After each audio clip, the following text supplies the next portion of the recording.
ठीक. तर तुम्ही बघितलं असेल की सिव्हिल सूट जे असतं, सिव्हिल लॉला लिमिटेशन आहे, बरोबर. आपण आता CPC जेव्हा शिकू त्यावेळेस आपण लिमिटेशन ॲक्ट बघू की लिमिटेशन म्हणजे नेमकं काय, लिमिटेशनचे नियम काय आहेत, बरोबर. सिव्हिल केस आपण जेव्हा बघत होतो, सिव्हिल सूट, त्यावेळेस रिजेक्शन ऑफ क्लेम आणि रिटर्न ऑफ क्लेम आपण हे बघितलं होतं. तर ज्या वेळेस एखादी सूट जर टाईममध्ये नसेल, बरोबर. फॉर एक्झाम्पल समजा recovery of possession of immovable property, तर त्याला लिमिटेशन किती आहे? एक आहे 12 वर्ष कुणासाठी? सामान्य नागरिकांसाठी. आणि recovery of possession of immovable property, जर ती प्रॉपर्टी याची असेल गव्हर्नमेंटची, तर त्याला किती वर्ष आहे? 30 वर्ष. तुम्ही बरेच वेळा बघितलं असेल की जे सरकारी जमिनीवर अतिक्रमण असतात, तर ते लोक सांगतात आम्ही 20 वर्षापासून राहतोय, 25 वर्षापासून राहतोय, बरोबर. पण त्याला लिमिटेशन काय आहे? 30 वर्षापर्यंत. मग समजा जर एखादी व्यक्ती जर 30 वर्षापेक्षा जास्त राहून गेला त्या जमिनीवर, मग त्या जमिनीचा मालक होऊन जातो ॲडवर्स पोझिशन. ठीक आहे. तर तुम्ही आपण ते सिव्हिलमध्ये बघू एकदा नंतर. पण एक जनरल रूल काय आहे की विथ लिमिटेशनमध्ये काय करायला पाहिजे? दावा दाखल केला पाहिजे. त्याचप्रमाणे क्रिमिनल केसेसला पण लिमिटेशन आहे, बरोबर. FIR केव्हा दाखल करायचे? What is the time limit of FIR? FIR आपण केव्हा दाखल करू शकतो? FIR ला टाइम लिमिट नाही आहे, बरोबर. आज गुन्हा घडला, तुम्ही 15 वर्षानंतर FIR दाखल करू शकता. पण त्या ऑफेन्सचं जर कॉग्निझन्स घ्यायचा का नाही, कॉग्निझन्स 2 जण घेतात. एक पोलीस FIR द्वारे, पोलीस इन्व्हेस्टिगेशन करतील, सगळं करतील, अरेस्ट करतील, चार्जशीट दाखल करतील, पण त्याचा कॉग्निझन्स घ्यायचा का नाही तर ते कोण ठरवतं? कोर्ट ठरवतं. आणि कोणत्या याच्याने ठरवतं?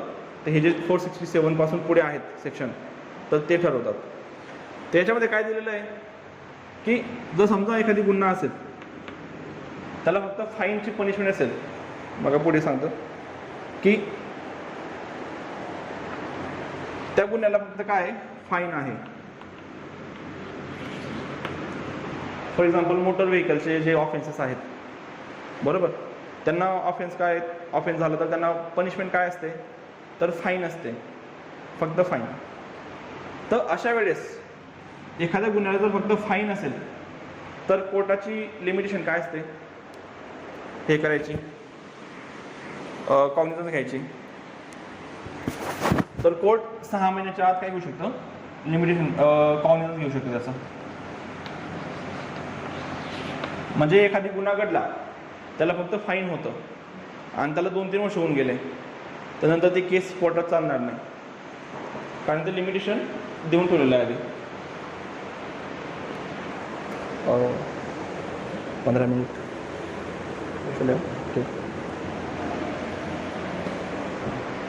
ठीक आहे. तर काय एक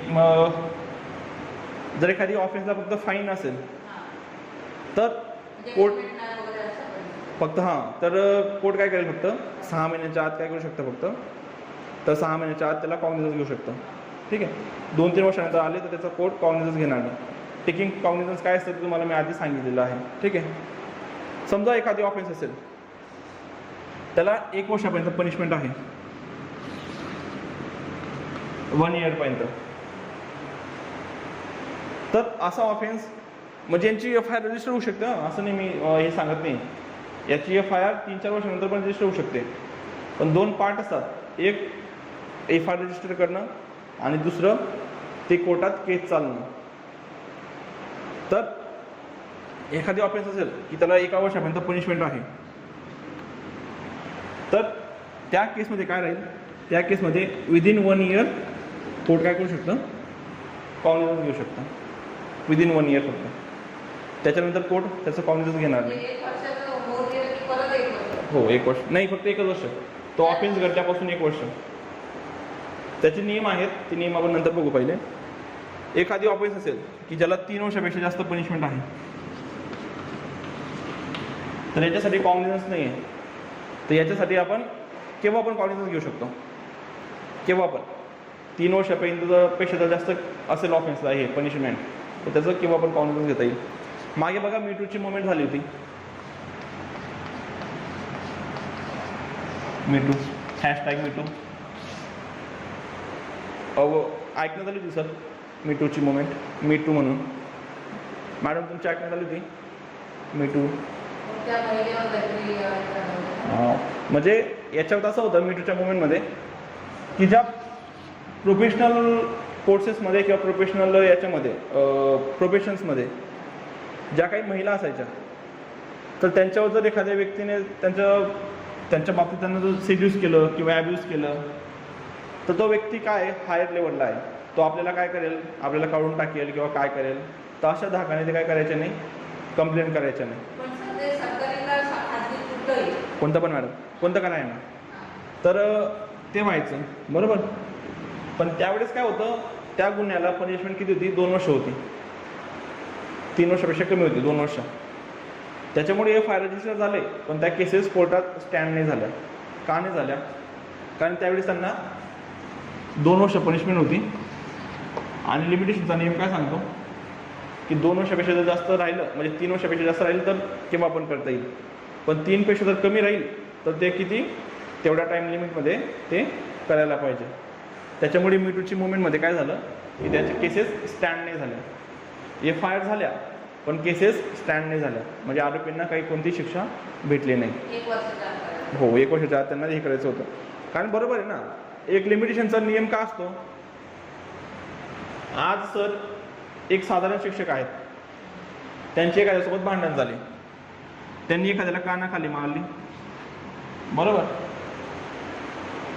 आजच्या घडीला समजा 12 वर्ष झाले, 12 वर्षानंतर सर तुम्ही प्रमोशन होऊन शिक्षण अधिकारी झाले बरोबर. काय झाले, अधिकारी झाले.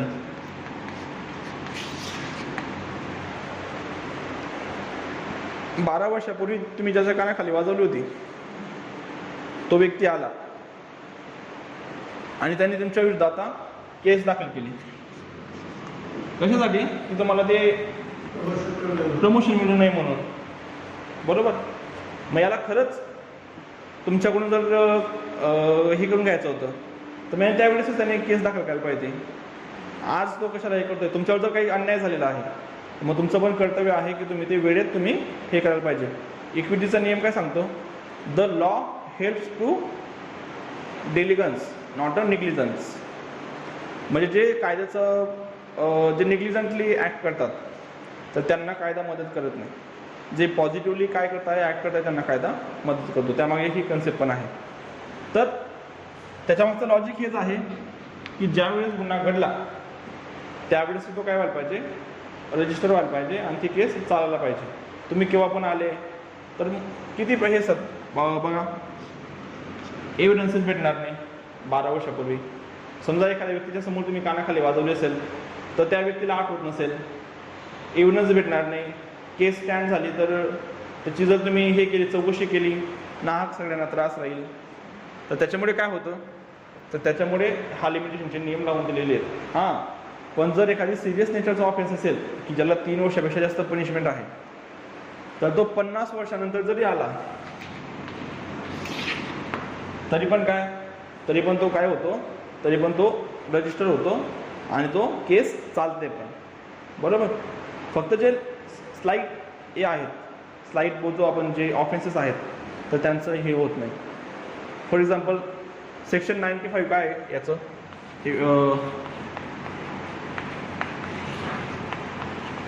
IPCचं सेक्शन 95.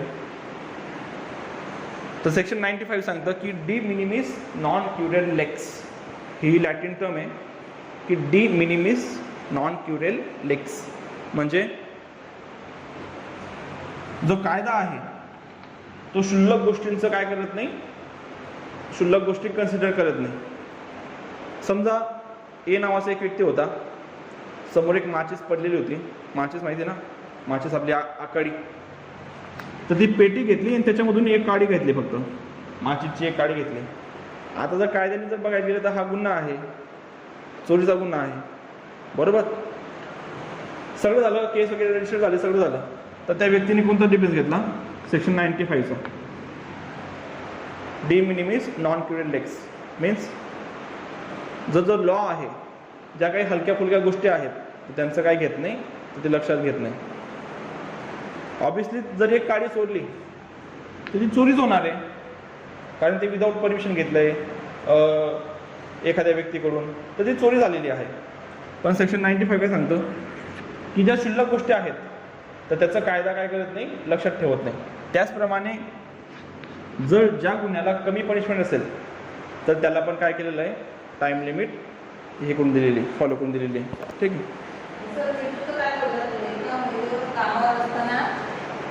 कामावर असताना तर त्यांना सिड्यूस केलं मॅडम, सिड्यूस किंवा काय केलं असेल. ठीक आहे. 354 करा, 354. आता सेक्शन 469 काय सांगतं की हा जो टाइम लिमिट आहे हा केव्हापासून स्टार्ट होतो? जनरल टाइम लिमिट केव्हापासून स्टार्ट होतो? एक झालं की ज्यावेळेस ते ऍक्ट झालं, बरोबर. पण समजा ते ऍक्ट झालं आणि तुम्हाला माहितीच नाही पडलं की तुमच्याकडून चोरी झालेली आहे, मग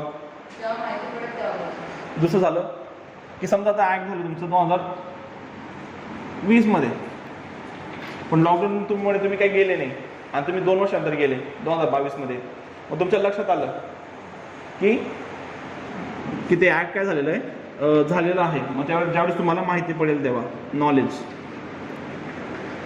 बरोबर. मग तुम्हाला जर 10 वर्षानंतर जरी माहिती पडलं की हा गुन्हा झालेला आहे, मग ज्या दिवशी माहिती पडलं त्या दिवसापासून 1 वर्ष. एक झालं की ज्या दिवशी ते ऍक्ट कमी झालं तेव्हापासून एक, ज्या दिवशी तुम्हाला माहिती पडलं ते. अजून मॅडम काय राहू शकतं अजून?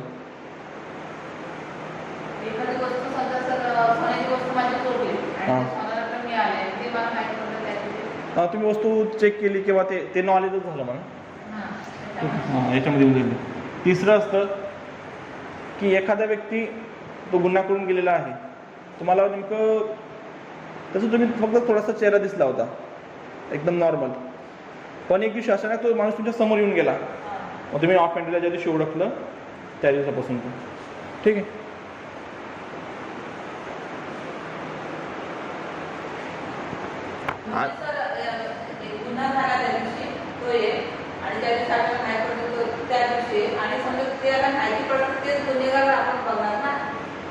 माहिती आता गुन्हा झालेला आहे, बरोबर. आता हे झालं म्हणा, लगे होऊ शकतं. पण एखाद्या वेळेस असं असतं की तो व्यक्ती आपल्याला दिसत नाही किंवा आपल्याला माहिती नसतं की हा व्यक्तीने गुन्हा केलेला आहे.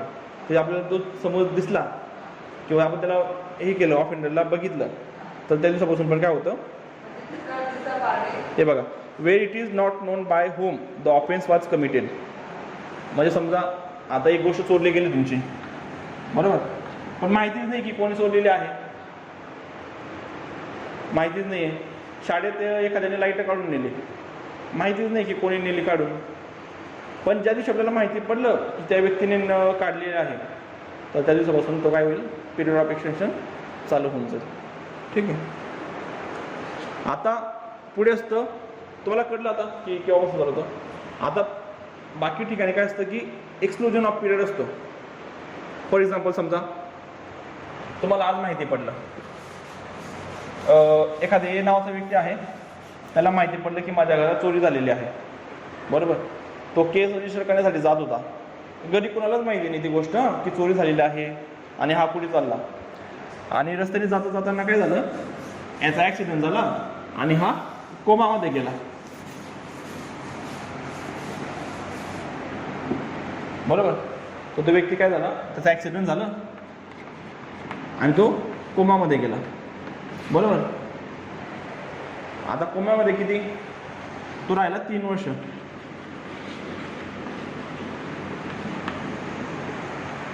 मग जनरल उदाहरण सांगतो तुम्हाला, 3 वर्ष राहिला कोमामध्ये. एक दिवशी अचानक जाग आली आणि उठून डायरेक्ट सरळ पोलीस स्टेशनला गेला. कशासाठी, गुन्हा रजिस्टर करण्यात, तर त्याला काहीच माहिती नाही की मी कोम्यामध्ये होतो, काय होतो, काहीच माहिती नाही. आणि तो सरळ पोलीस स्टेशनमध्ये गेला. आधी तो झोपला होता 2020मध्ये आणि त्याला जाग आली 2023मध्ये. बरोबर. त्याला माहिती नाही की हे 2023 चालू आहे आणि तो सरळ पोलीस स्टेशनला गेला आणि त्याने सांगितलं की मला तो गुन्हा रजिस्टर करायचा आहे. पोलिसांनी त्याला सांगितलं की हां तू करू शकतो, पण एक दिवस तू काय करत होता, आता जो 1 वर्ष झालेला आहे त्यामुळे तू आता काय करू शकत नाही. तर हा जो त्याचा लिगल डिसेबिलिटीचा पिरियड होता कोम्याचा, तो जो काय केला जातो एक्सक्लूड केला जातो. त्याला लिगल डिसेबिलिटी म्हणतो आपण. किंवा वेळ लागून गेला. मग जेव्हा चांगला होईल किंवा जो तो त्याला कळेल की आता लिमिटेशन चालू होत आहे, तर त्यावेळेस तो काय केला जातो, तो ऑफेन्स तेव्हापासून तो रजिस्टर केला जातो. ठीक आहे. बाकी याच्यात काही नाही. अजून एक असतं, समजा 3 वर्ष त्याचे संपणार आहेत किंवा 2 तारखेला, 1 वर्ष संपणारे किंवा 2 तारखेला, आणि 2 तारखेला नेमका सुट्टी येऊन गेली, त्या दिवशी कोर्ट बंद होते. मग अशा वेळेस तर मग त्याला तर पुढचा दिवस भेटतो अजून एक. जनरली त्याला तो काय होतो, पुढचा दिवस भेटतो. किंवा संप होते किंवा काय होतं तर त्याला 3 तारीख भेटेल. मग त्याचा 1 दिवस पुढे होऊन जातो, ढकलला जातो. हां बरोबर बरोबर. हो, जर रिजनेबल कॉज नसेल, रिजनेबल जर कारण नसेल, समजा डॉक्टर सर्टिफिकेट म्हणा, कसं म्हणजे वकील कशी हां बरोबर. सिव्हिल हे बघा 2 प्रकारचे असतात. एक झालं तुमचं, तुम्हाला बोलवलं कशासाठी आहे, तुमची तारीख असेल, डेट असेल फक्त केसची, तुम्ही नाही आलात तरी चालतंय, वकील तुमचं सांभाळून घेणार आहे. हां वकील सांभाळून घेतात. पर्सनल अपिअरन्सेस, ज्यावेळेस तुमचं एव्हिडन्स असेल, तुमची क्रॉस एक्झामिनेशन असेल, तुम्हाला कोर्टाने बोलवलं असेल की तुम्ही ते डॉक्युमेंट घेऊन या, तुमचे चीफ एक्झामिनेशन असेल, बरोबर, आणि त्यावेळेस तुम्ही जर गेलेत नाही तर त्यावेळेस विटनेसेसला 500 रुपयापर्यंत दंड आहे आणि 3 महिन्यापर्यंत पनिशमेंट देता येते. हो त्यावेळेस. पण अशा अदर केसेसमध्ये हां वकील आपले रिप्रेझेंटेटिव्ह आपण त्याला तेव्हाच हे करतो ना, मांडतो ना. पण क्रिमिनल केसमध्ये वेगळं असतं. क्रिमिनल केसमध्ये वेगळं असतं. सिव्हिलमध्ये दोघी जर नाही राहिले तरी पण चालतं. पण क्रिमिनल केसमध्ये समजा ॲक्युज जर बेलवर असेल तर ॲक्युजला राहावं लागतं, उपस्थित राहावं लागतं. तो जर नाही आला केसला, याला उपस्थित नाही राहिला तर त्याला लगेच अटक वॉरंट निघते.